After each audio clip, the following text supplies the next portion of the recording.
Iran से तनाव के बीच इजरायल का इलेक्ट्रोमैग्नेटिक बम चर्चा में है। इस तरह के बम का इस्तेमाल दुश्मन के इलेक्ट्रॉनिक उपकरणों को उद्ध्वस्त करने, इलेक्ट्रिसिटी ग्रिड को फेल करने के लिए किया जाता है। अभी तक इस खास बम का दुनिया में सिर्फ एक बार इराक में इस्तेमाल हुआ है। सीरिया में ईरानी वाणिज्य दूतावास पर इजरायली हवाई हमले के बाद से इलाके में तनाव चरम पर है। ईरान ने धमकी दी है कि उसे जवाबी कार्रवाई करने का पूरा अधिकार है। इजरायली खुफिया एजेंसियों ने बताया है कि ईरान लंबी दूरी की मिसाइलें और ड्रोन के जरिए इजरायल को निशाना बना सकता है। इस डर से इजरायल के कई महत्वपूर्ण इलाकों में जीपीएस सर्विस को ब्लॉक कर दिया है।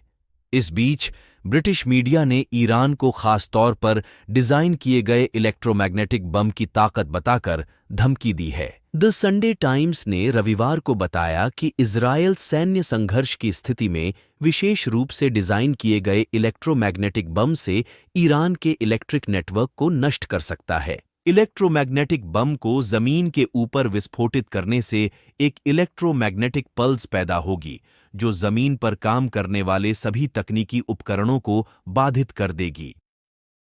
रिपोर्ट में दावा किया गया है कि तेहरान की परमाणु सुविधाओं पर संभावित हमले के संबंध में इजरायल द्वारा नई तकनीक के उपयोग को चर्चा में लाया गया था।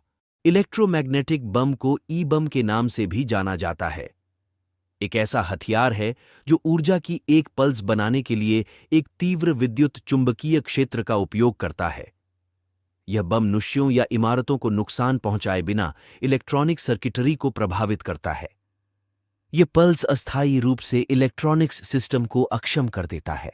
इलेक्ट्रोमैग्नेटिक बम इंसानों के लिए घातक नहीं होता है। यह बम बिजली पर निर्भर किसी भी उपकरण को तबाह कर देगा।